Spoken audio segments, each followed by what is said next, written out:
It's time for Come and Talk It with your host, Michael Cargill, brought to you by Texas Law Shield. Over the last decade, Michael has championed and supported the rights of law-abiding Texans to own and use firearms. He is the owner of Central Texas Gun Works, a veteran of the United States Army, and has achieved national exposure in such prestigious media outlets such as Forbes Magazine, Fox Business News, CNN Money, AOL, BBC World News, Huffington Post, and the New York Times. Cargill vigorously defends lawful gun ownership in this country without regard to party politics. And now, here's Michael Cargill.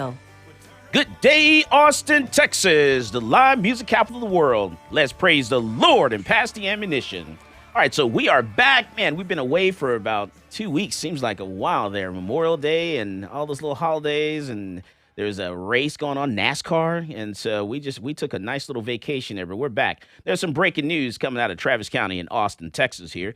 An assistant to the Travis County DA, Elena Barnes, has been arrested for family violence? Wow. Something like that, yeah. Yeah. Family violence assault with injury. Wow, man. What's going on, Thomas Harris? How you doing? Harrison, how you doing, sir? And we all, you know what? This is our 10th year anniversary at Central Texas Gunworks. 10 years. Man, we celebrated last night. Boy, did we celebrate. Yes. And did we ever celebrate? We had a comedy show, Guns and Giggles, and I tell you, the comedians, they were hilarious. Guns and Giggles comedy show. Well, we used to do that like 4 years ago, and then we stopped. You know, some comedians got a little upset, because of the election, and so we had to stop doing Guns and Giggles. But we're bringing it back. That's right, Guns and Giggles comedy show. So we can get your laugh on, talk about guns, and come to the gun store, and it was great. It was a packed house. Man, matter of fact, it was so packed, people didn't want to leave, and we had to turn off the AC to get people out of the building. We're like an hour behind, hour and a half behind schedule. Get out, go home. They had a great time. So Guns and Giggles comedy show. If you didn't get a chance to come by and see it, boy, you missed it. Had some free prizes people were able to get. Not going to tell you what they were. You had to be there to get it. Too bad, too sad, so sad. And then inside the studio, we have joining us today. Welcome back, Janai. How you doing, Janai? I'm doing great. How are you? I tell you, I miss you. You've been gone so long. How do I get this down? Just pull down. Pull down. Yeah. There And we haven't seen Janai in so long. Welcome back, Janai. Let me tell you. Oh, the mic's in front of the camera, so just move it to the one side there. There we go. Oh, there we go. Perfect. Let me get situated here. There we go. Thank you. All right, so definitely welcome back. Let me tell you, what have you been up to? Oh, I've just been working. I moved temporarily to Cedar Park, like I said. I'm moving back downtown next month. So you move up north, and you stopped coming to see us. Now you're moving back downtown, with those downtown folks. Now that we're getting rid of the homeless. There's no good-looking men in Cedar Park, so I had to come back downtown. Oh, yeah.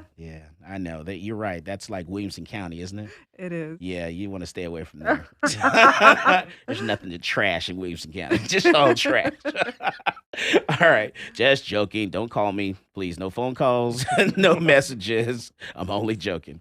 All right, so we're going to talk about, we have someone who's going to talk to us about cryptocurrency, processing, going to get into that, see what all that's about. Also going to talk about family, family gun safety. I got a company here. They're going to break this down and talk to us about that. So we're talking, the Travis County assistant to the Travis County DA, an assistant to the Travis County DA. Elena Barnes was arrested for bodily injury to a family member. Also, we have on Skype Rob McNeely. He's going to talk to us about, he's the founder of Tusk Cryptocurrency. Going to talk to us about that. And then we're also going to talk about family gun safety with Matt Duncan and his guests. So definitely, we're going to break all this stuff down for you today. Going to talk about, our anniversary, 10 years in business. I tell you, it's 10 years of selling guns, doing transfers. And, I got so many files. We got to figure out what to do with them in 10 years. I don't know how other people do this stuff, but it's just a madhouse. What have you been up to, Zach? Same old. Same old what? Just working. How was your day? Oh, it was great. I taught the beginner firearms safety class this morning. Nice. How was that? Fun. It was nice and overcast. It was just perfect. Yeah. If that sun would have been out, Oh, I was not ready. Didn't have my sunscreen. This has But, been a great week because every time I've gone to the range, it's actually rained on us, and people are always panicking. Oh no, it's gonna rain. What are we gonna do? Well, we're gonna stand here and shoot. That's what we're gonna do. yeah, we got a Really? break from You that still do it today. in the rain? You still? Oh yeah, rain, sleet, or snow. That's right. We still Wow. shot. And then I had to talk people. We have there was a lot of water at the gun range, so there's like this puddle of water, and Oh, it was huge. It's like a little lake you have to drive through. it's not that bad. It's really. I literally had to talk to It's like a six 3-inch people. deep lake. I had to counsel them to drive through the water. Let me tell you, my hat's off to law enforcement and and the fire department and our first responders for saying, don't drown, go around, because people would not drive through this little puddle of water. Literally. So you guys have done your job. Don't drown, go around, because I could not talk them through. I literally had to go back, drive to the range, pick them up in my vehicle to drive them through the puddle. Wow, you're just the best instructor Oh, ever. no, You know no, that? no. I was like, oh my goodness, will you just drive? Trust me, you'll be okay. Just drive through. No, I can't. My car is too low. No, is it a low rider? No, it's not a low rider. Okay, all right. The worry is actually when the water is moving, then you don't want to drive through it because you Yeah. can get swept away if it's like Well, 3 or 4 inches if it's moving and flowing. But this was just sitting stagnant mosquito water. Basically. That's all. That's all it was. And then also the United States Marine Corps. I don't know what's going on, but let me tell you, the United States Marine Corps, they come out and they're celebrating pride. They are celebrating pride. Take a look at this picture here. I'm just going to put this on the screen here. The United States Marine Corps, I always suspected something when I saw those skivvies, but now it's confirmed. Yeah, you Marines, it's definitely confirmed now. Yeah, you're trying to, I don't know what's going on, but yeah, we need to discuss this. So all my little Marine buddies, don't send me messages. We're just save it for the bar because we're going to discuss this along with the skivvies because this needs to be talked about. Yeah, I'm just going to put this right here just look at this. Sounds like we got a Marine in the studio. Yeah, we do. we just need to take a look at this. It all started with the skivvies and then this. I tell you, the first time I saw a Marine unit exercising, I walked out, I took a look, I was like, are they serious right now? Is this a porn video that's being videotaped? What's going on right now? Janai just perked up. Yeah. You got to see Marines in the skivvies. I'm telling you, we're talking cryptocurrency. We're talking about family, gun safety. We're talking about a lot today. This is Michael Cargill, and you are listening to Come and Talk It. This is Coleon Noir, and you're listening to Come and Talk It with Michael Cargill.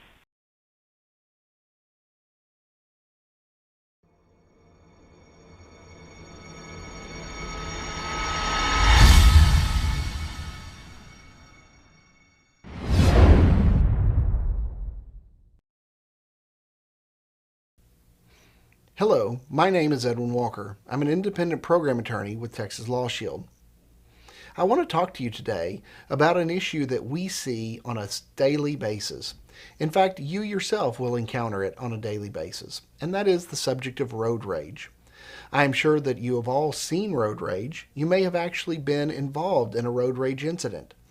Now, if you're a responsible gun owner, I'm going to give you a few words of advice on how to react when you find yourself in one of these unfortunate road rage incidents.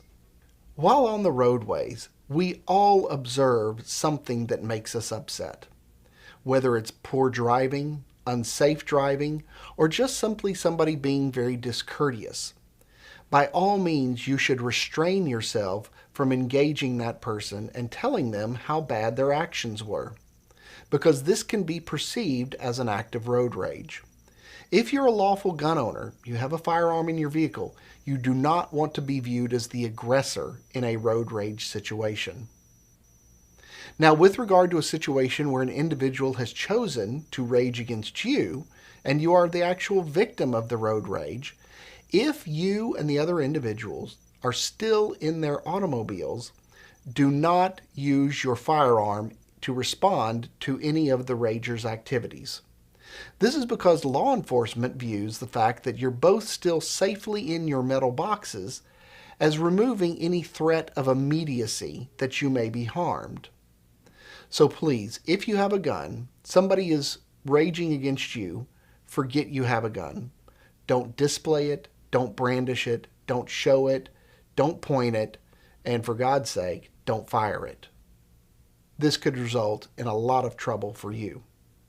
Now let's look at a situation where a road rage incident has escalated. It has escalated to the point where one of the participants has actually gotten out of their vehicle. We recommend that you stay in your vehicle at all times. Do not exit your vehicle, because the person who exits their vehicle is going to be looked at as the aggressor.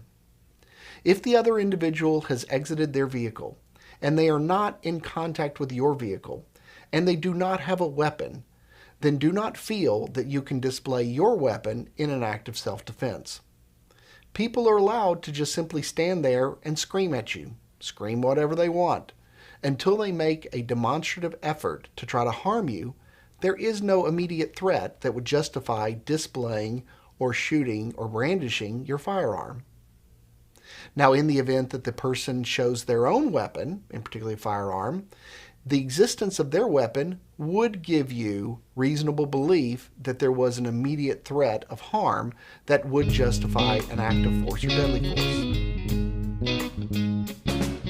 Welcome back to Come and Talk It. And now here's Michael Cargill. All right, so we're going to bring into the conversation Rob McNeely. Rob does online payments for retailers from a company called Tusk, the Universal Settlement Coin. Rob McNeely, he has a podcast about Bitcoin, crypto, and blockchain.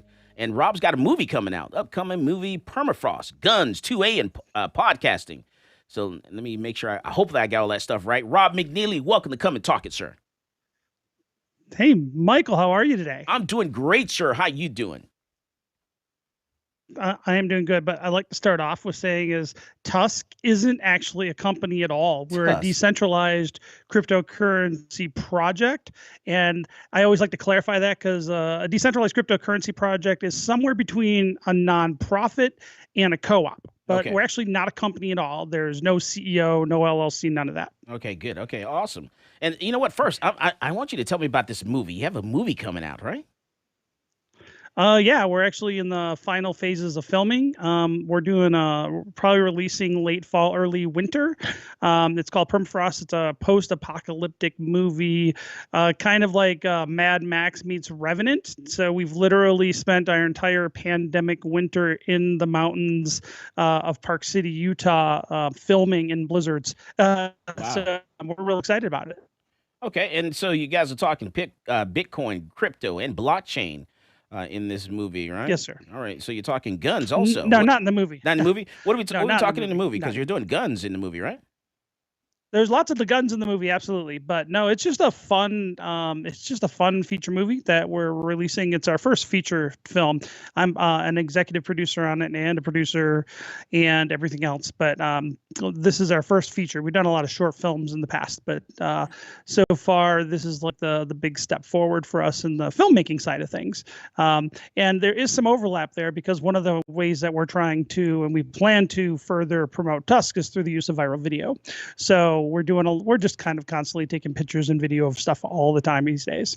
Okay. And then tell us about the website, the high-speed, low-cost crypto payments for retailers. Tell me what that's all about. Because we have a large problem with this, a lot of the gun stores, because we actually, at Central Texas Gunworks, started, accepting payments with cryptocurrency back in like 2013, 2014. And it's always been an issue and a problem with us, with different companies like Coinbase and things of that nature. So tell me, what is this product you're talking about? So we created our own blockchain a couple years ago, and we're actually going through a bunch of upgrades in the next 2 months, including a complete revamp of our front end, which will make it a lot easier for people.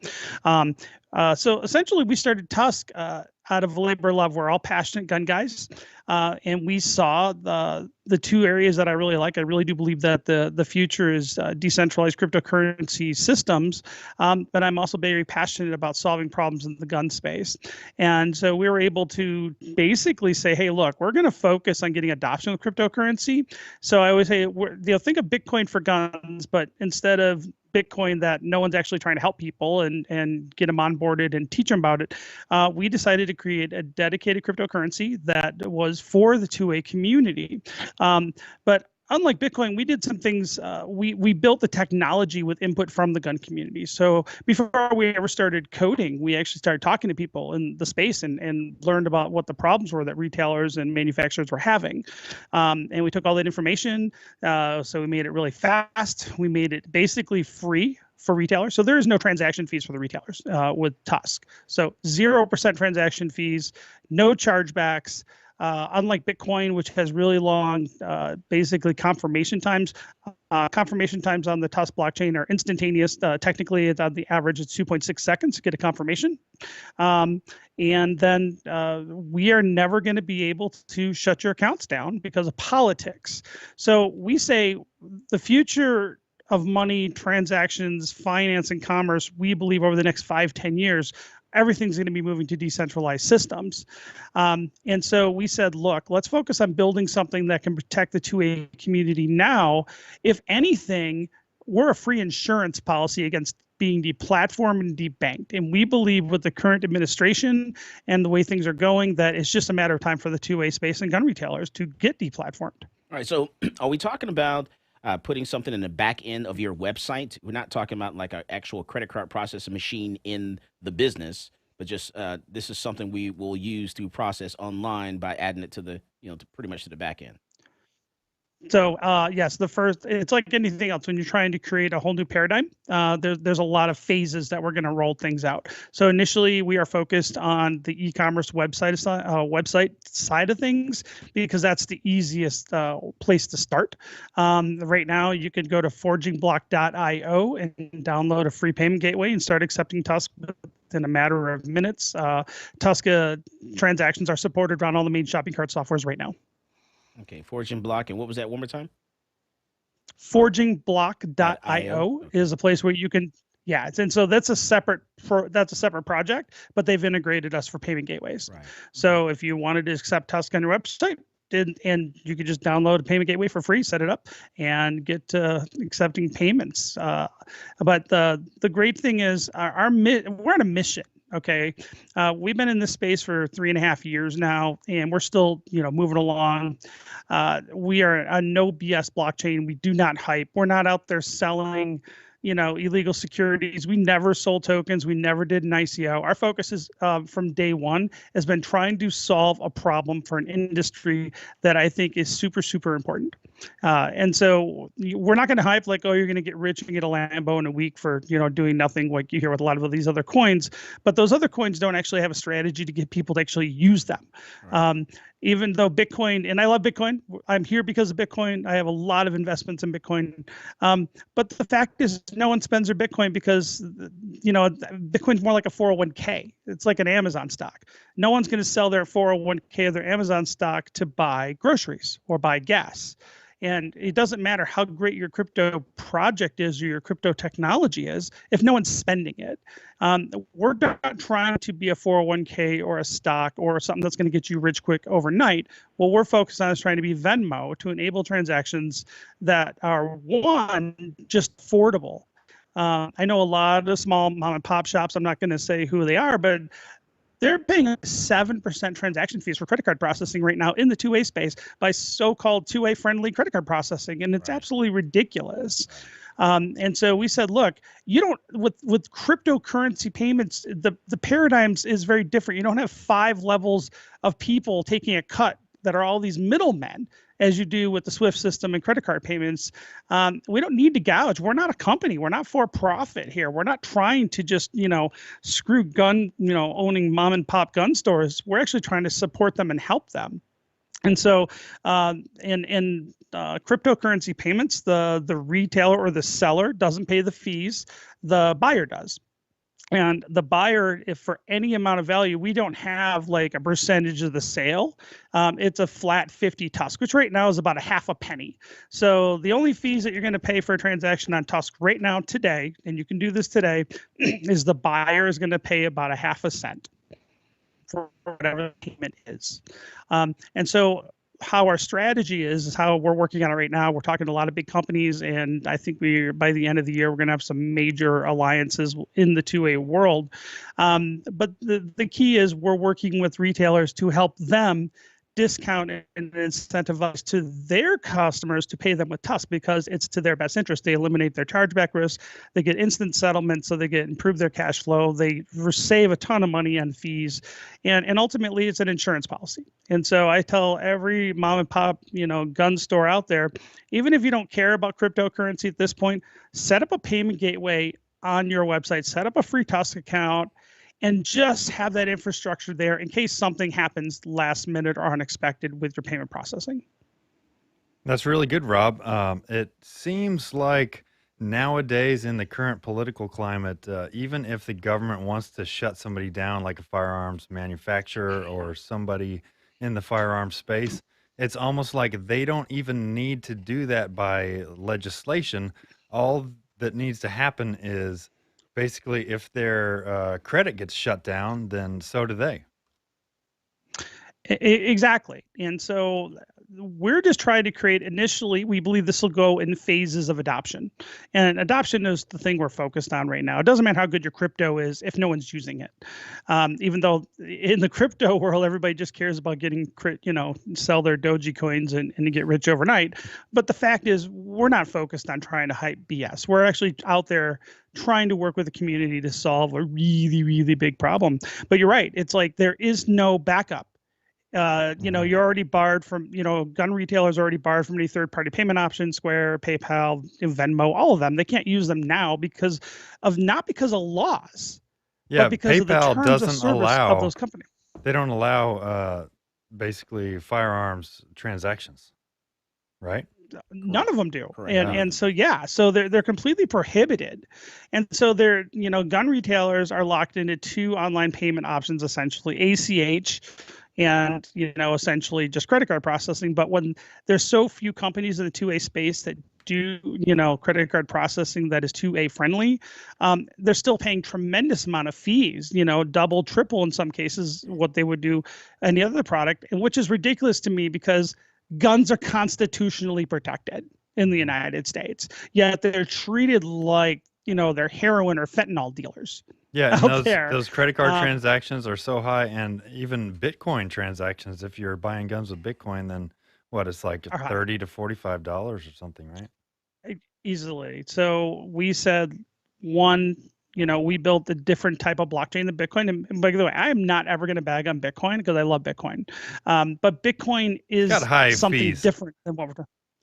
It's got high fees. It's slow. It's older technology. And there's pros and cons to it. And another life we could spend hours just arguing that and those pros and cons. And we have them too with our blockchain. But we felt that we wanted to build our crypto project from day one for retail mom and pop stores to use. So we built it for retail from day one. So we knew we had to have it cheap, had to be as similar to credit card processing. So to reduce that learning curve.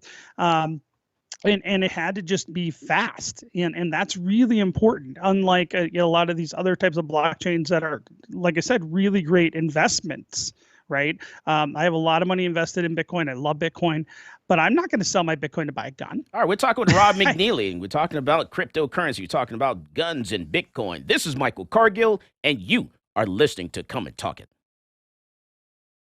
Peace, this is Maj Toure. You're listening to Come and Talk It Radio with Michael Cargill.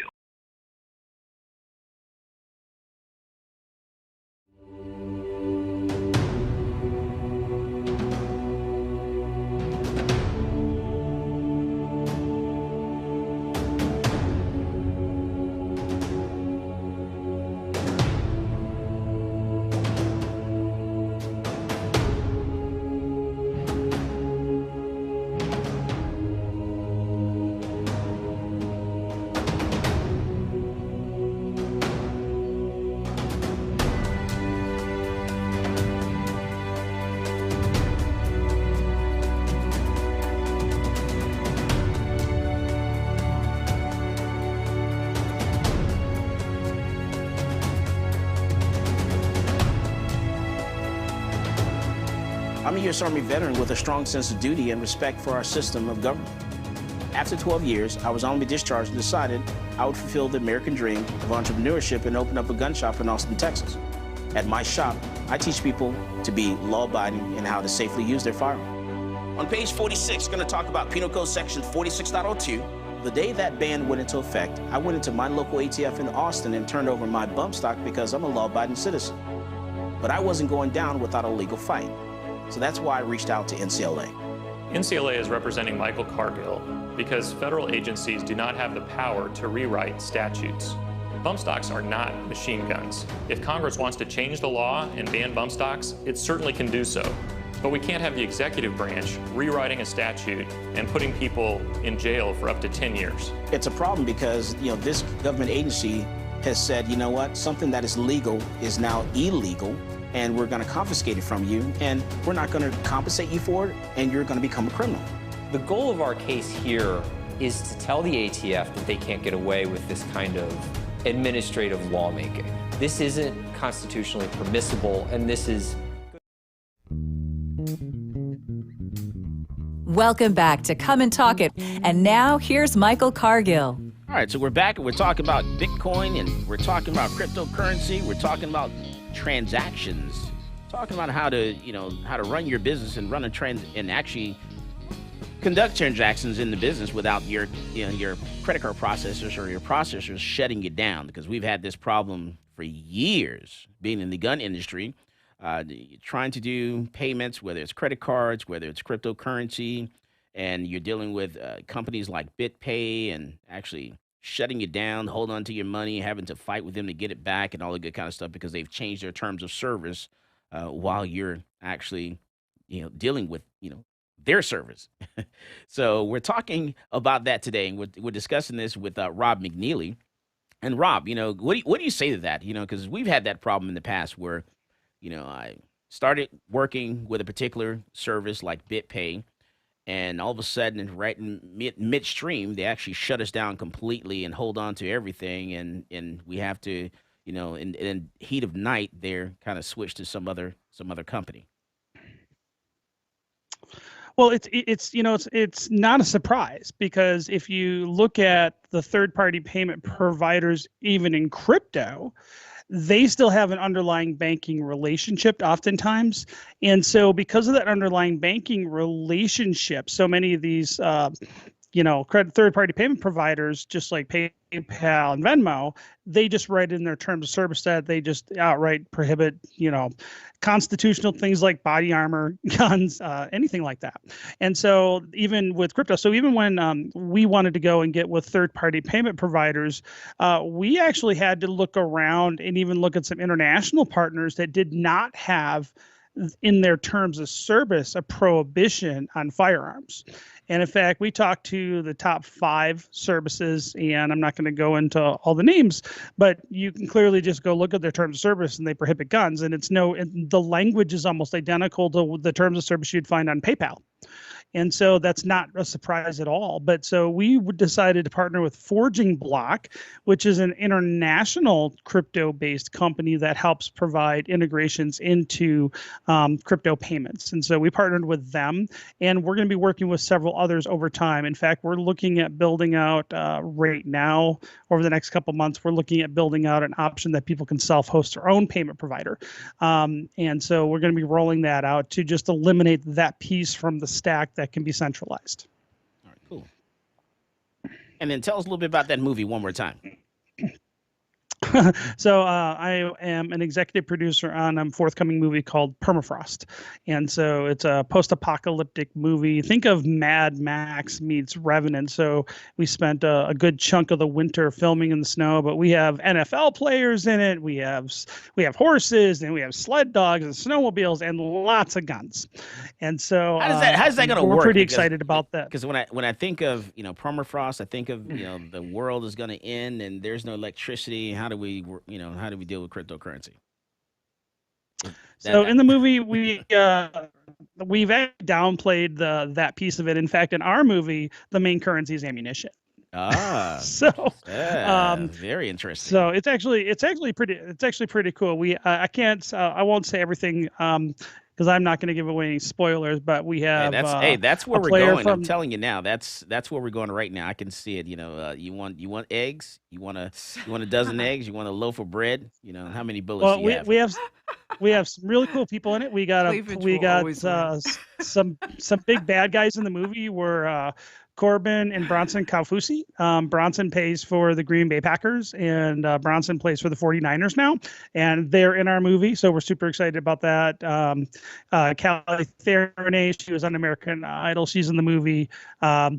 So it's been just a whole lot of fun. And I was the gun wrangler on set. So one of the things I had to do is help kind of try to figure out the kinds of guns that we'd want in the movie. Obviously, we did safety briefings and things like that. We only had blanks anyway. We didn't shoot live ammunition on set at all.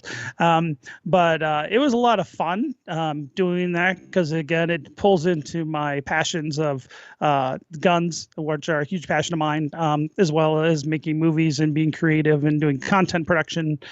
And then we got like 4 days left of filming, and I think there may be a scene where we're gonna, I'm badgering the other executive producer that we can pull Tuscan, but he's like, oh, I don't know if it's gonna fit. And I'm like, we can make it fit.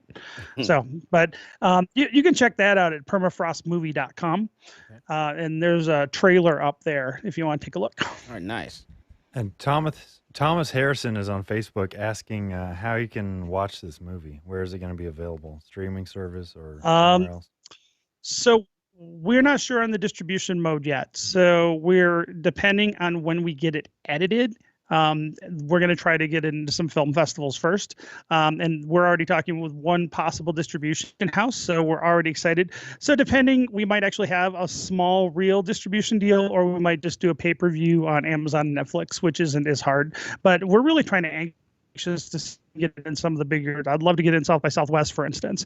But there's a lot of the problem with a lot of the film festivals is they like particular genres, and it's really political. Like if we're doing like a BLM movie or something, we'd be in every film festival and win every one. But a lot of them don't like the post-apocalyptic genre, and I really do. Like, I'm really into that. We're actually writing a script right now for the movie we're going to make after this, so we're already planning our next movie that's in the hopper. But you go take a look at it on IMDb. Just look for Permafrost. It's a feature movie. Or go to permafrostmovie.com. Oh yeah, we're playing it in the background. We're playing in the background right now. I think it's fun. Tell me what you think. I mean, there's a nice trailer. It's just a teaser, but we're just getting up the marketing, starting to ramp up because we know we're going to hopefully try to release late fall. So we're just kind of getting the marketing ramped up for that. It's something about when the world ends. It's something about what, like you said, ammunition. I can definitely see that being a currency for sure. And Janai says, sex sells. Cleavage. I said cleavage will win.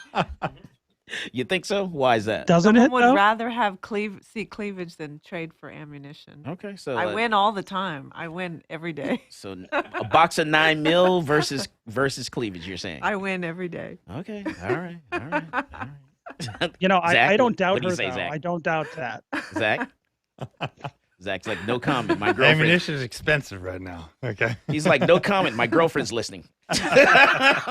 Don't be scared. Let us know how you feel. Tell the truth. Ammunition is gold right now. Tell the truth. All right. Awesome. All right. So definitely going to be looking out for this movie. Definitely want to take a look at this. We're looking at the trailer.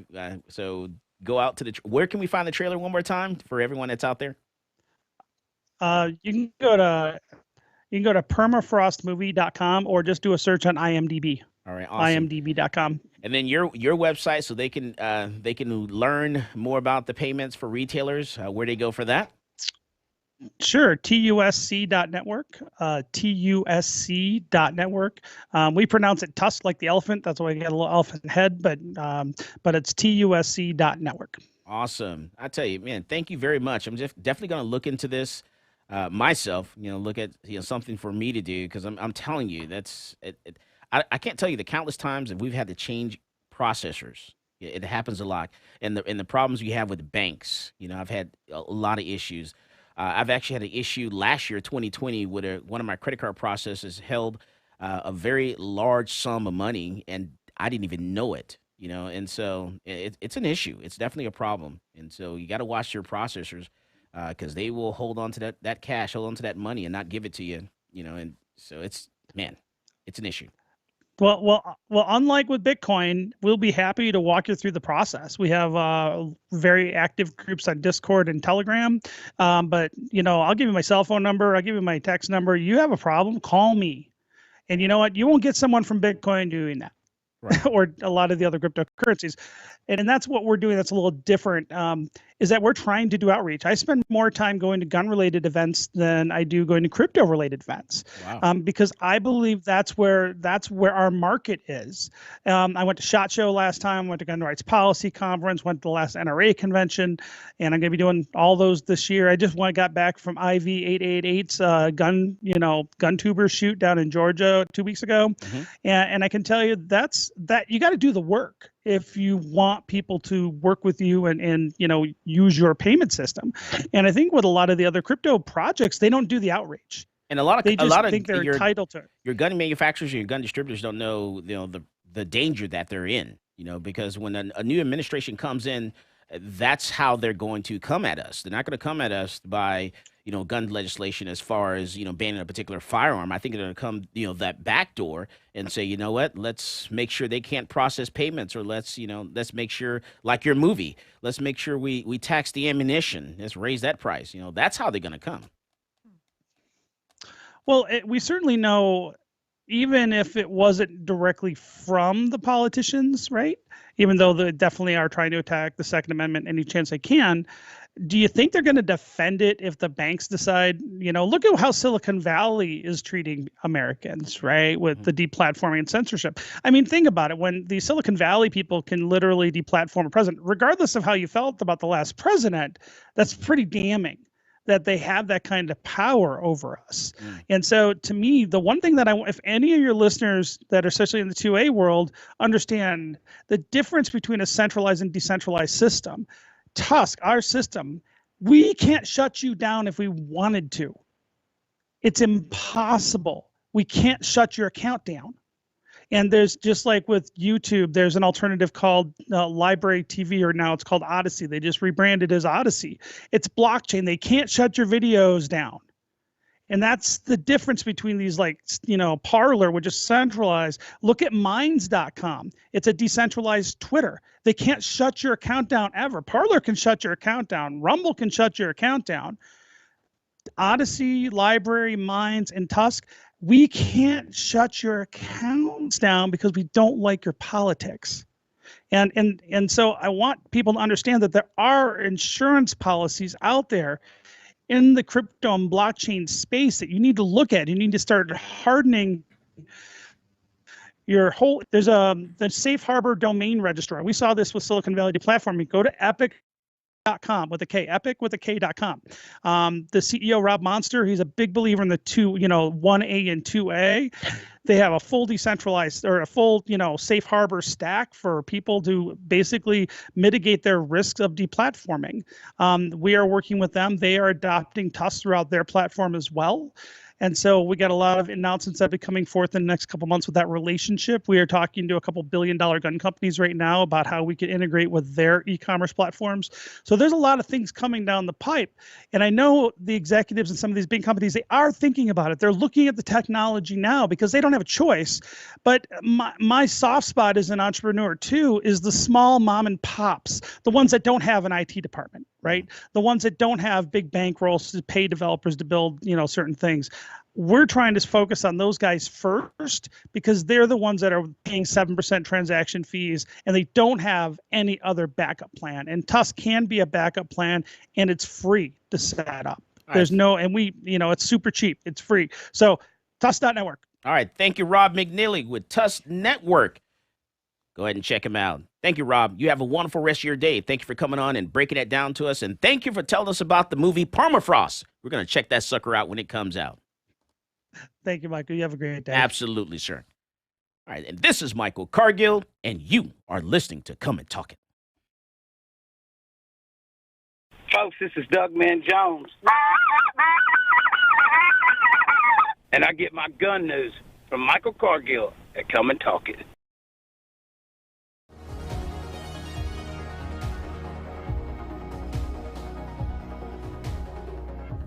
Whether it's a typical traffic stop or you're just involved in a use of force incident, encounters with law enforcement can be scary and stressful. In the heat of the moment, you may inadvertently say something you don't mean or make an inconsistent statement. These are red flags for officers, and if they think you're lying or your story doesn't add up, they might arrest you and let the criminal justice system decide your fate. Police officers are trained to get information from you without making the interaction seem like a formal interrogation. But remember, from the moment an officer arrives on scene, everything you say and everything you do will be scrutinized in court. The prosecuting attorney will attempt to use anything and everything against you. So what do you say? You say, I invoke my right to remain silent, and then let your attorney interact with law enforcement on your behalf. One important note though, do not throw common sense out the window. For example, if the intruder's hiding somewhere in your house when the police arrive, or if you saw the perpetrator pitch his weapon into your backyard, quickly tell the police and then stop talking. You might ask, what about my rights? What if the police never read me my Miranda rights? Miranda rights is the common name for a collection of rights contained in the Miranda warnings, given to suspects when they're placed under arrest. The warning comes from a 1966 Supreme Court case, Miranda v. Arizona. In that case, the court held that statements from a custodial interrogation would not be admissible unless proper procedural safeguards were in place to protect the defendant's Fifth Amendment rights. We've all seen these warnings on TV and movies. You have the right to remain silent. You have the right to have an attorney. Anything you say can and will be used against you in a court of law, and so on. So do police have to read you your rights? No. It's important to note that officers are not required to read you these rights unless you're in custody and subjected to interrogation. If the police show up to a crime scene and start asking you general questions and you voluntarily tell them everything that happened, those statements can be used against you regardless of the Miranda warnings because you're not in custody. If you're put in handcuffs but you say something incriminating on your own without being questioned, those statements can and will be used against you because you're not being interrogated. You're just starting to spout off. This is why it's imperative that you know your rights and you shouldn't rely on the police to read them to you. Affirmatively invoke your rights. Say, I'm invoking my right to remain silent and my right to my attorney. Once you do that, the police legally shouldn't continue questioning you without your attorney present. But remember, there's a second part to this equation. After invoking your rights, you must exercise those rights. That means you have to keep your mouth closed. Protect yourself. Don't let the legal system take advantage of you after an incident. And Law Shield members, if you've been involved in a self-defense incident, remember to call the emergency hotline and speak with your independent program attorney.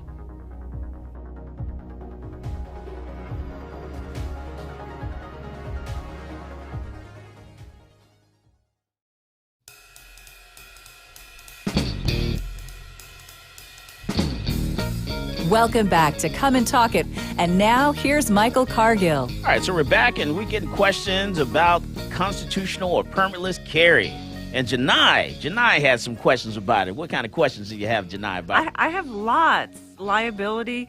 But first, so I have a license to carry. What happens? Do I need to renew it? Do I not even worry about that?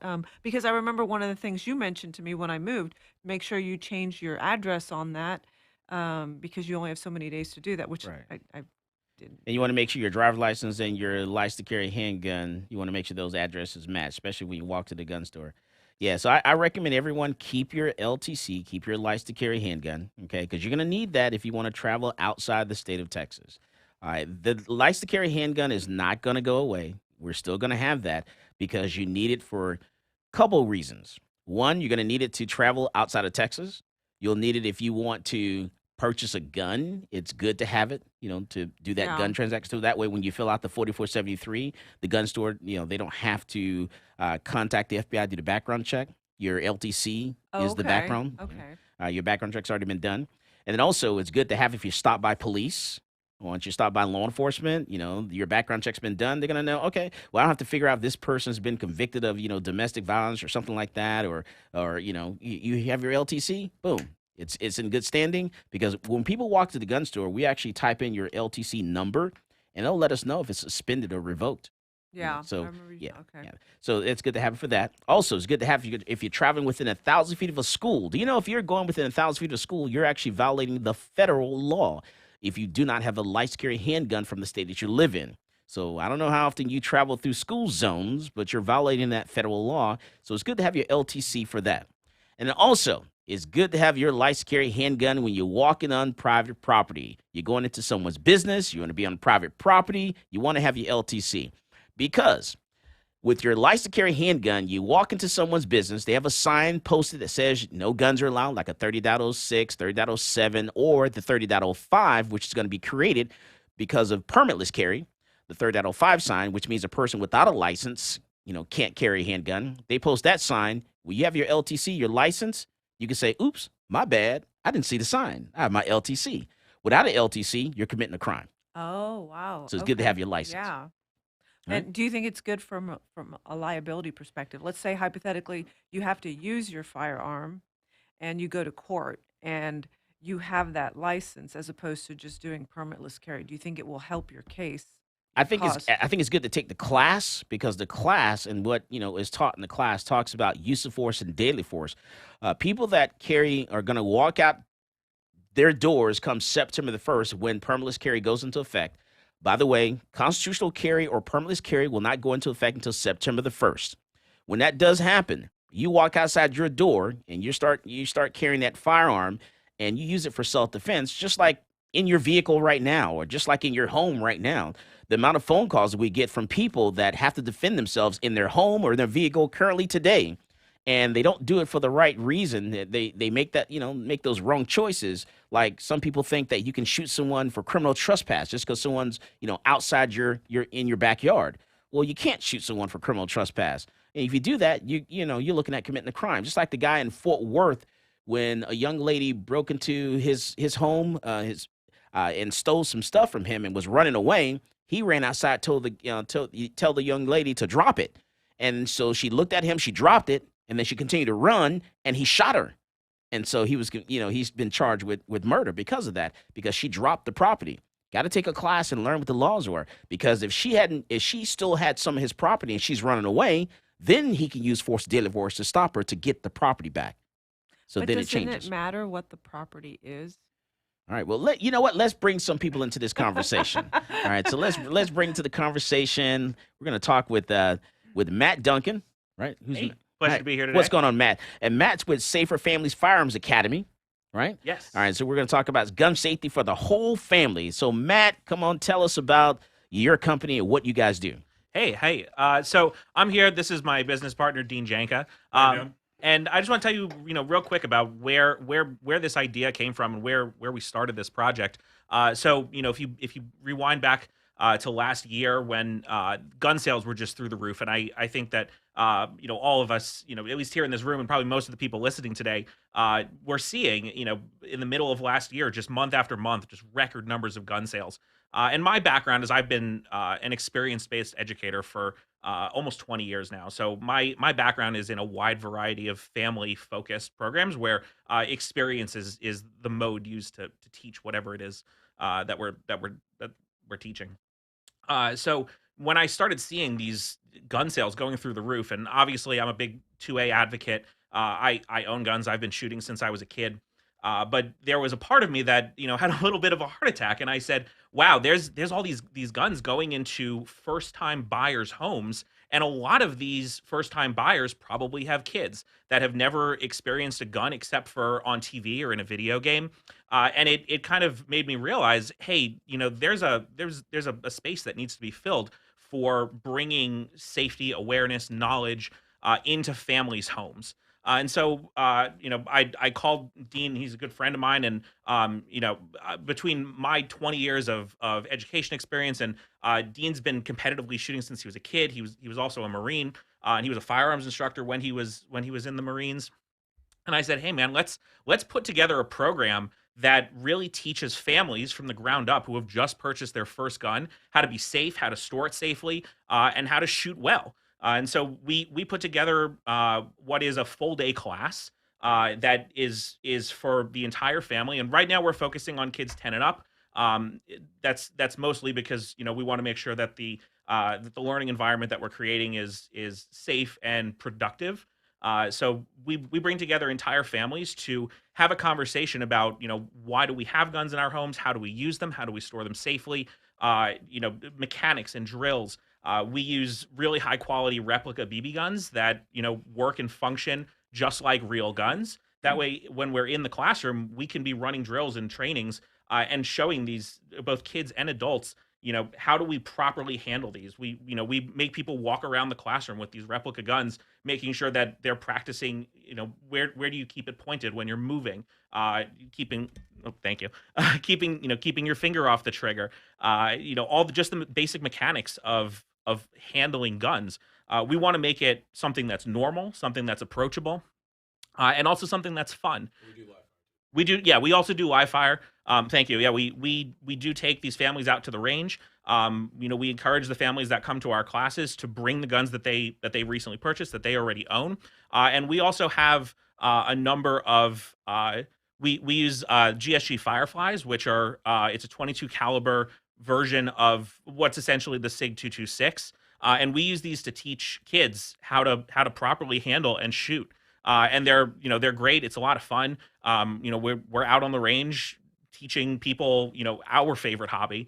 And it's an absolute blast. All right. And then Janai, what were you going to ask? Because you were asking something before I switched to him. You remember what it was? Oh, you said she dropped the whatever she had grabbed, and I said, well, doesn't it matter what she stole? Like, you can't just shoot someone for stealing something, minor. Right. Right. So right. So the law does say that you want to make sure that that property can't be replaced by any other means. If it can be replaced by any other means, then you might want to like weigh if someone your just options had there. my hairbrush in their hand, I can't shoot Is it them. worth shooting a person over that? Exactly. Exactly. So because that's a very expensive bullet. Yeah. That's a $20,000 bullet once you pull that trigger. It's not like it is when in his post-apocalyptic movie there, where we're trading ammunition for food. But you pull that trigger, it's going to be definitely a $20,000 bullet. It's going to cost you because you're going to go to jail, fingerprinted books, being out of jail, to bail yourself out of jail, and have to hire an attorney just to justify why you shot them over the hairbrush. Yeah. I get asked that all the time. Really? Yeah, a lot of people that I talk to about, because I carry and we get on a gun conversation, and everybody just thinks, oh yeah, if they're on my property, I can shoot them, and there won't be a jury, there won't be any criminal charges. And I explained, that's when I mentioned Texas Law Shield to them. I explained, no, that's not the way it works. Yeah. And that's kind of why in 2020 murder has surged. Actually, it was like the largest increase in violence, since the 1960s, because, kind of what you said, a lot of new people to the gun community, new gun owners, Right. they in 2020 went out, bought these guns and didn't get any training whatsoever. And now we've had a large surge in violence. Yeah. Because they're not understanding the laws. They're not understanding use of force and deadly force, what they cannot do.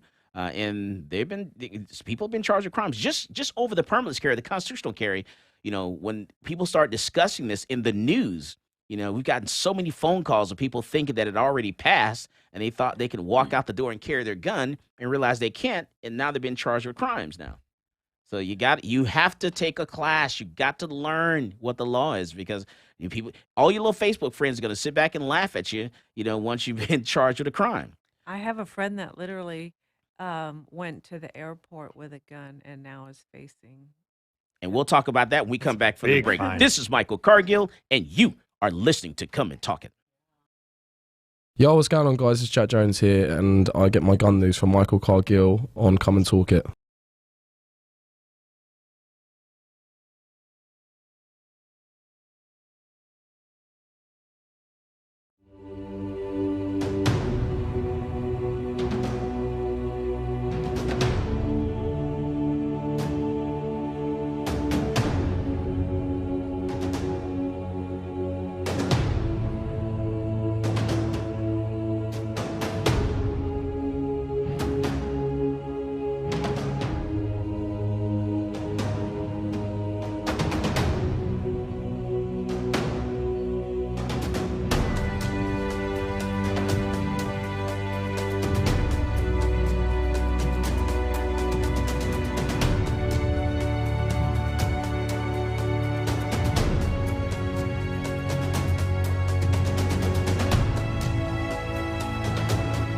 I'm a U.S. Army veteran with a strong sense of duty and respect for our system of government.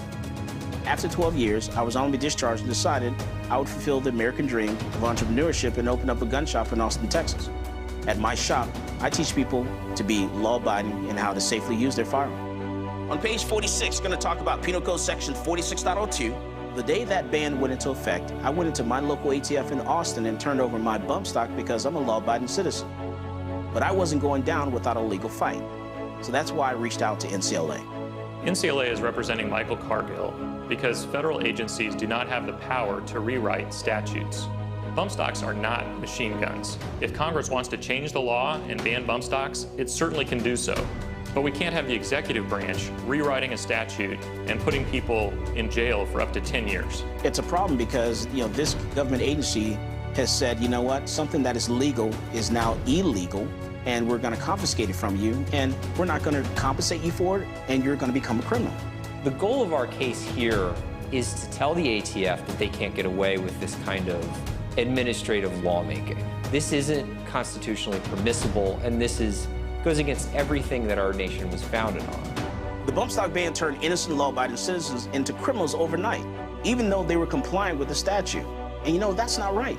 This case is not about where you stand on bump stocks. It's about the rule of law. It's about whether an agency can rewrite a statute and turn a law-abiding citizen into a criminal. If the ATF can ban bump stocks, any agency can ban anything.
Welcome back to Come and Talk It. And now here's Michael Cargill. All right, so we're back and we're talking about family gun safety. We're discussing this with Matt Duncan and Dean Janka. We're talking about gun safety for the whole family, not just for mom, not just for dad. We're talking about everybody. For the infant, too. That's right. You never know, because sometimes, I'm not going to tell you where I like to put my guns, but anyway. All right, so, Janai, you're killing me right now. You are. You missed me, didn't you? Yes, I missed you. I know Zach missed me. Yes, he missed you for totally different reasons why I missed you. All right, so Matt, tell us about your company one more time, and why'd you guys choose the focus on the family? Yeah, absolutely. So we chose to focus on the family based on, just the increasing number of sales that were going to new gun owners who had never purchased a gun before. And as somebody who has been focused on family education for almost 20 years, I realized that a lot of these guns were going into homes that had kids that had never experienced a gun before outside of, video games or movies and TV. And for me, being somebody who grew up with guns, I was raised in a household where conversations about guns were normal. We had guns in the house. We used them. We would take them shooting. It was a family activity. And for a lot of families who were just purchasing their first guns, that's not new. That's not the normal for them yet. And so that's really what we've created this company to focus on. And our main focus is, we do family training, and we also focus on training for new gun owners, people who are just starting out. But the thing we're most excited about is our family program. And you asked me another question, and I already forgot what it was. That's right. And then and how do you get the kids involved? Yeah, so our program is we move through a lot of different parts throughout the day. So the beginning of the class is getting the families to talk together, have conversations about, hey, why do we keep guns in the house? Why is this important to us? We want to create conversations and bring transparency between the parents and the kids, so the kids know, hey, this isn't just some scary thing that mom and dad keep locked in the safe. This is something that we use to protect ourselves, something that it's a tool for us to use for our own safety. And we don't want that to be a taboo. We want that to be a conversation that the whole family is having together. So we start our classes with those conversations. And throughout the course of the day, we talk about different types of guns, how they work, why they do the things that they do, the mechanics of them. We want to take that kind of scary element of, that we've noticed, especially a lot of women have, of like, I don't want to touch this thing because I think it might go off in my hand. So we really talk about how, like, the mechanics of guns and how different types of guns work, what those different action types are. We break it down. We make it easy for kids to understand, people who've never held guns to understand how these things work. Another big part of our class is creating emergency family plans.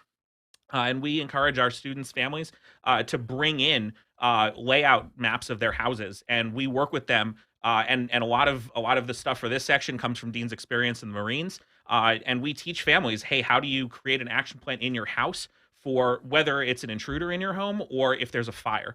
What are your family emergency safety words? What's the plan? What do you do? We even go so far as, who's in charge of grabbing the dog and making sure that the dog stays restrained if the police are coming.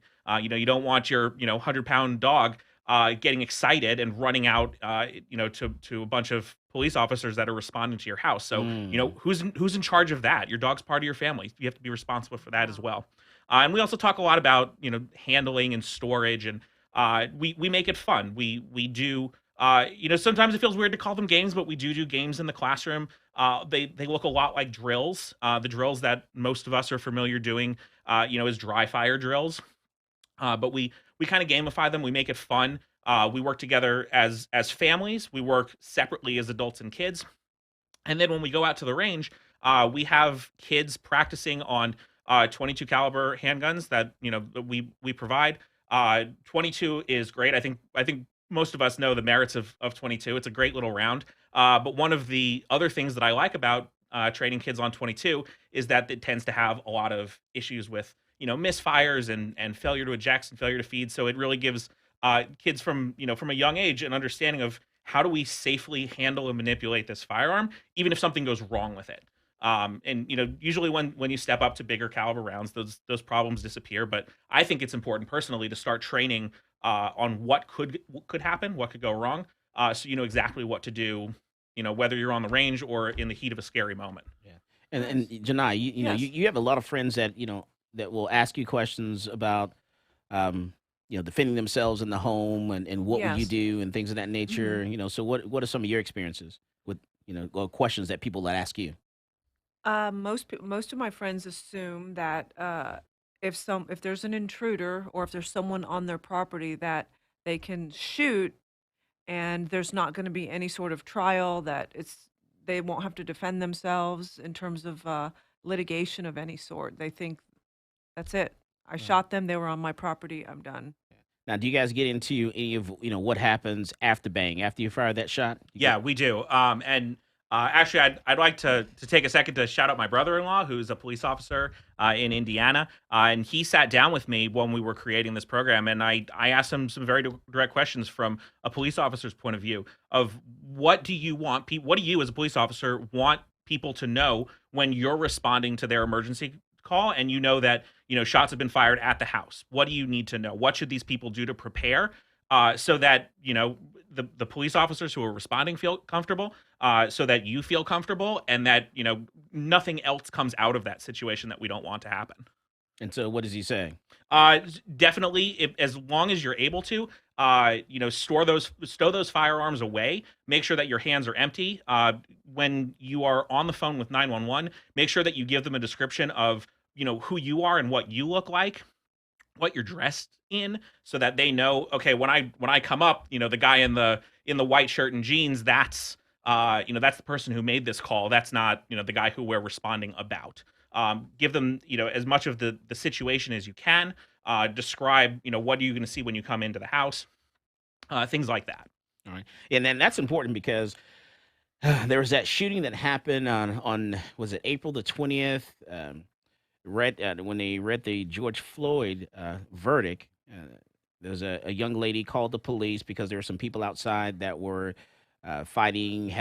Someone had a knife, and she called 911. Said she needed police there now.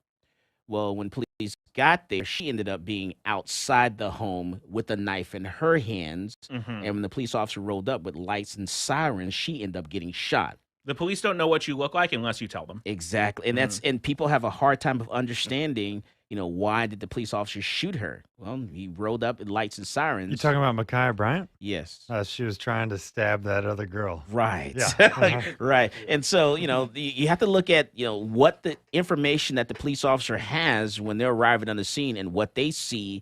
You literally called the police and you said, I need police here now, you know? And so they're responding with lights and sirens, and she ended up getting shot. And people just upset and they're just flabbergasted of how in the world did she get shot? Yeah, and it's that as well as preparing the kids as well for any kind of scary situation. And we're all adults now. I'm assuming that everybody who's listening today is an adult. But if you can think back to those scary moments in your life when you were a kid. If your parents were around, likely what you did was you grabbed onto mom or dad's leg, or whoever was the person that made you feel the most comfortable in that situation. But in real life scary situations, situations where guns may need to be drawn, it's really important for the kids to know, hey, I need to not cling on to mom and dad. I need to know to look for a safe space for myself where I can find cover or concealment, and I can stay safe until mom or dad, give me a safe word that I know that I can come out. And we're actually working right now on developing another class that we're calling the Concealed Carry Family. This is a class for people who already have a concealed carry permit or are I guess in Texas will be carrying permitless in the near future. But for people who carry, to bring their family to this class, and we spend time in the class talking about states of awareness, cover versus concealment, and making sure that kids know through training, hey, if something scary happens, if mom or dad ever has to draw their weapon, what do I need to do? I need to not, cling onto their leg. I need to go hide behind that planter or behind that wall. And by keeping myself safe, I'm helping to keep my family safe. All right. What you got, Janai? What do you think? Did I just blow you away with all my wisdom? I think it's great what you're doing. Yeah, really, I love it. I love it. It's great. Yeah. Absolutely. And I will certainly help spread the word. And Dean, how do you join the team, the family of protecting other families? I came in because I have my weapons instruction background from the military, and then when I got out of the military as a freelance firearms instructor, mostly for new shooters and friends and family and that knowledge, that kind of stuff. So I'm used to teaching new shooters. That's kind of my bread and butter since I've left the military, and even in the military too, because I was a machine gunner and a scout sniper. So I was always teaching new guys these new skill sets. But the biggest thing is when Matt told me this idea, it was so great because, again, I mean, a lot of families I know, especially new families moving here to Central Texas, a lot of them are transplants coming from states that maybe they didn't grow up with guns. And this is Texas. There's a lot of guns in this state. And if you're not familiar with them, then you don't know anything. And then you also might have the idea like, oh, if I just buy a gun, load it, throw it in my nightstand, I'm good. I don't need to worry about anything. I got a gun now. I'm safe. And that's couldn't be further from the truth. You really got to train and know your weapon inside out, and also how to react in those situations. So I was happy to come on and help make that Because even in the gun store, people walk in and they'll come in with a group, a family, mom, dad, and they want to know, want to purchase a gun. They'll pick it up, they start holding it, and I have to come from behind the counter and say, okay, this is what we're gonna do. We're gonna face the wall. Okay. Oh my goodness, I see barrels all day long. Oh man, that's a nice barrel, nice and clean. Oh, that gun's dirty right there. I see everything about it. All right, we come back. We're gonna continue talking about this. I also want to get into California assault weapons ban, talk about Alan West, the Texas GOP chair. He resigned. Talk about guns, trucks, and cash. West Virginia, they're basically trying to convince people to get this vaccine by bribing them. Going to talk about that. This is Michael Cargill, and you are listening to Come and Talk It. This is Brittany Glaze, and I get my global gun news from Michael Cargill on Come and Talk It.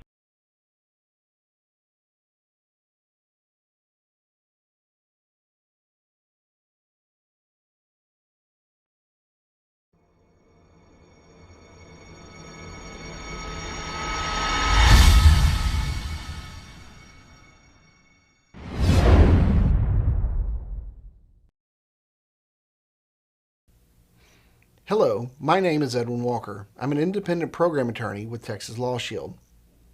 I want to talk to you today about an issue that we see on a daily basis.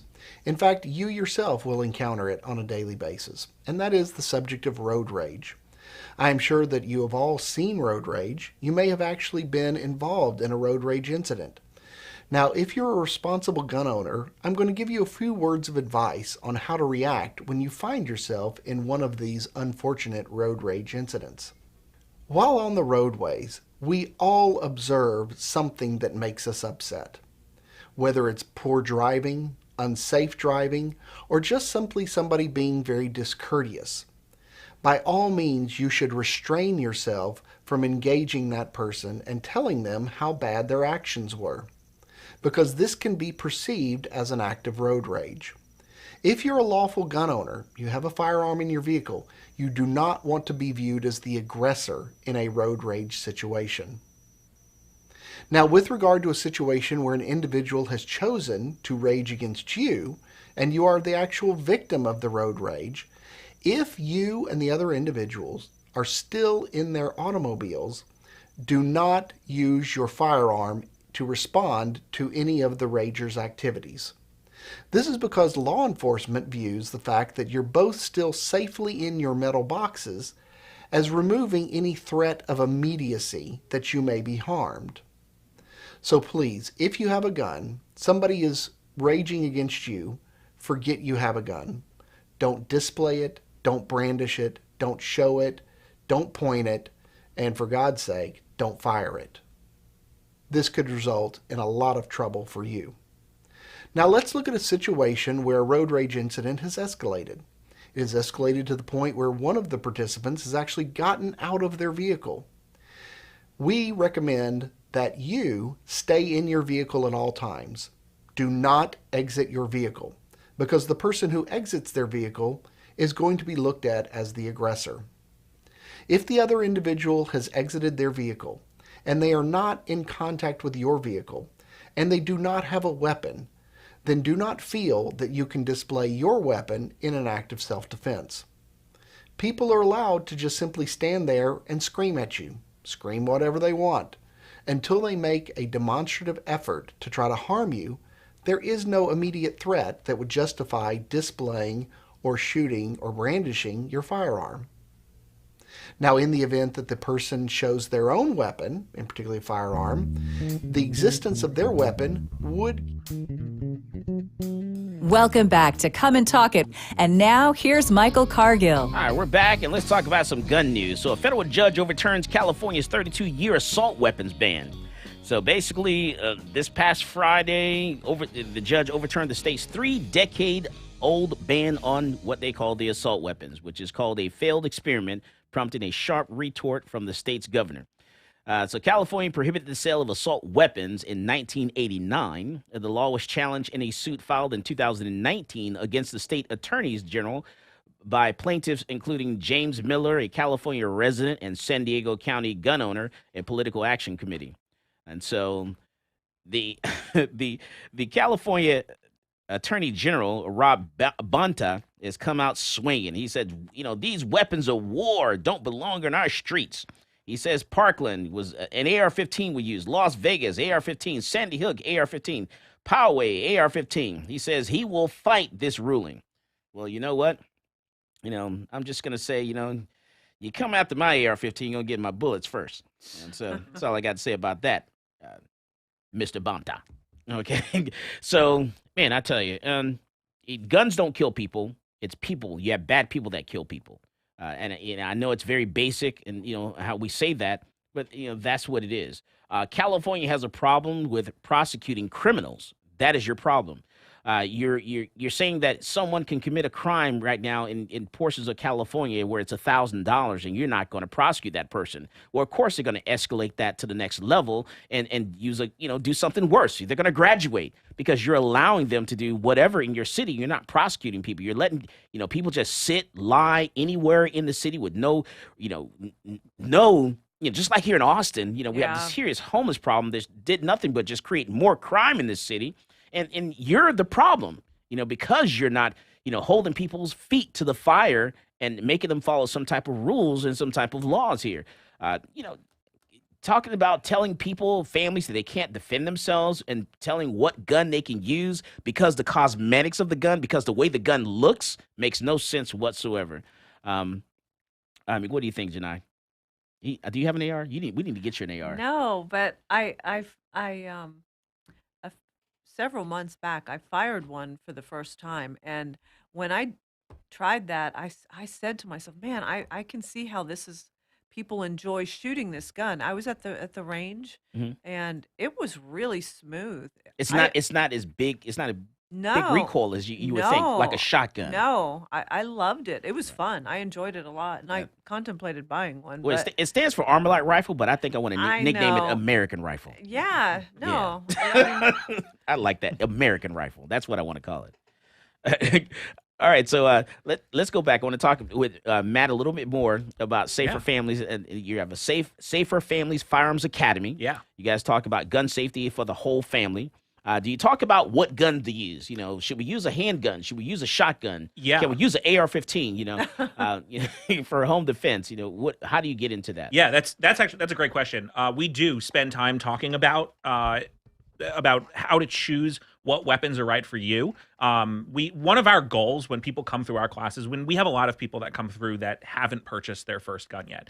And so a big part of what we do is making sure people understand the difference between calibers, between frame sizes, between action types, what might be good for you, what might not be good for you, so that when somebody goes into a gun shop to make their first purchase, they can ask informed questions, that they know what they're talking about, and it's not just this is what we're selling today, so this is good for you. I have met so many women that own 38 snub-nose revolvers because that's what the guy at the gun shop told them was the best gun for them. And for some women that may be the right gun for them. For many, it's not. Many women are totally capable of, using a semi-automatic pistol. Your Glocks, your I had a SIGs. revolver and I hated it. I sold It's a lot of kick. A lot of It's kick. a lot of I kick. hated it. They're not the easiest guns to shoot. Maybe it's the quote most reliable. But what's more reliable is teaching somebody how to work through a weapons malfunction so that in the heat of the moment they can do it safely and efficiently. And that's what we do. And usually with the revolvers, the people tend to shoot too high too because of the sights and the design. I could never hit I would go practice and I could never be accurate. It was awful. And I thought it was me, and then someone told me that, and I switched to... It's all because of the sights. You have to understand the front sight, the rear sight, and how that, how you're supposed to look at it, and then you'll hit the target. But yeah, not only that too, but they're often small framed. They're high recoil. You only get, if it's doing a small snub nose like I have a Ruger LCR, it's super snappy, double action only, tough trigger, and you only get 5 rounds. I mean, it's not ideal at all, other than usually as a backup gun, which is what it was designed for. But for a woman's primary method of defense, no, absolutely not. I have a SIG P365 is what I have. Yeah, it's a great weapon, and I'm planning on buying my fiance a P365 XL because it's going to fit her hand well. Gives her 13 rounds, and it's 9mm, and it's that's what a woman should have. And all these old guys are like, nope, here's a 38 snub, never do you wrong, take it. And all these women are like, I can't shoot this gun. No, just be careful. That spring of the 365 is a really heavy spring when it's new too, so people tend to cut their fingers because they make it so stiff. That's another thing we talk about is how to break in your firearms. Yeah. When I think a lot of us know that when you first purchase a gun, it's not really ready until you put at least 100 rounds through it. And you shouldn't just go to the gun store, buy it, and then throw it in your safe or your nightstand and expect that it's going to save you in an emergency. You mean they shouldn't just go to the gun store, buy it, and turn around and come to class and shoot it immediately? Yeah. Come to a class immediately, or just go right over to the range and start shooting.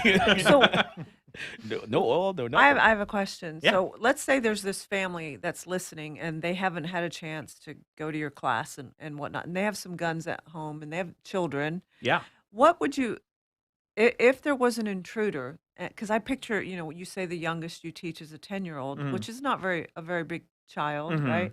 And I picture this little kid. If there was an intruder and they were say the parents were outside, whatever, and someone came in and this 10-year-old had to defend themselves, but you want to give them instructions on how to go about that. What gun would you recommend for the family to tell the 10-year-old, okay, if someone comes in and you need to use this gun, what's going to be the good choice for you? Well, we would tend to be telling families that they should be keeping guns locked up and inaccessible to kids. But in this scenario, let's assume that there is something going on and the kid Because you does don't have want access. a gun that a kid can't handle either, right? Yeah. The idea hopefully would be that, once a family takes our course and they have, let's say they just have, a Glock 19 or something as the family firearm, is that they would, after taking our course and their child learns to shoot on our 22s and everything, that beyond that, they would continue that education. They would go to the range regularly as a family, and they'd all have a chance to practice on that firearm. Perhaps. So what's the best firearm for a smaller child? I mean, it's in really that kind of situation would dictate. Obviously, I mean, a 22 is probably going to be the best for most children to be able to handle effectively. But I mean, a 380 could work, a 9mm, depending on the size and the size of the kid's hands, that could work too. It's really it would just case by case would depend. Yeah, in that situation, any gun is better than no gun. Yeah, I think we can for all agree sure. on that. I was just wondering, yeah. If a dad travels a lot Mhm. and the 12-year-old son is there, Right. taking care of the family, so to speak, Yeah. and there's an intruder and the mom is wherever, Yeah. and the 12 you hear stories. I mean, that Mhm. happens. What's the best? I was just wondering what's Yeah. what's the best I would firearm say to have on anything hand? between 9mm on the high end and that 380 on the low end is those are always incredibly reliable rounds. Make sure that you're practicing with ammunition that feeds reliably through that particular gun. I have definitely taught kids how to use 9mm, and they can shoot them pretty reliably and effectively. And on some smaller frame kids, it might be a little more difficult for them. But in that heat of that moment, they could definitely do it as long as they know what they're doing. Yeah. Yeah. Okay. I would say I've seen some young children from the ages of 7 to 12 that shoot 3-gun with AR-15s, Oh, and they wow. can handle them very well because it's basically just a little bit more of a 22, a bit more power behind it. And yeah, I've seen plenty of videos of kids running 3-gun competitions. They have no problem manipulating an AR. So really, the key is knowledge. Absolutely, knowledge and training is 100%. Yeah. Yeah, people are so quick to just, want to go to the store, buy the gun, and then think they can just automatically use it for self-defense without practicing, going to the gun range, firing, thousands of rounds down range and getting used to that firearm so it becomes second nature. Yeah, I mean, those of us in this room, I would assume that any of us can just pick up any weapon and be able to fire it. But that takes practice and training and repetition. You can't just expect somebody who's never picked up a gun before to know what to do. They point down range and that safety's still on. So, and Matt, one more time, tell us your name of your company. Yeah, so we're Safer Families Firearms Academy. You can find us online at Safer Families with an IES fa.com. And also, we have a promo code right now for any of the listeners of today's show. When you go to check out for any of our classes, if you put in "Come and Talk It," you'll save 15% on any of the classes. All right. As always, more guns equals less crime. You go out there and you buy yourself a gun. You've been listening to Come and Talk It with Michael Cargill.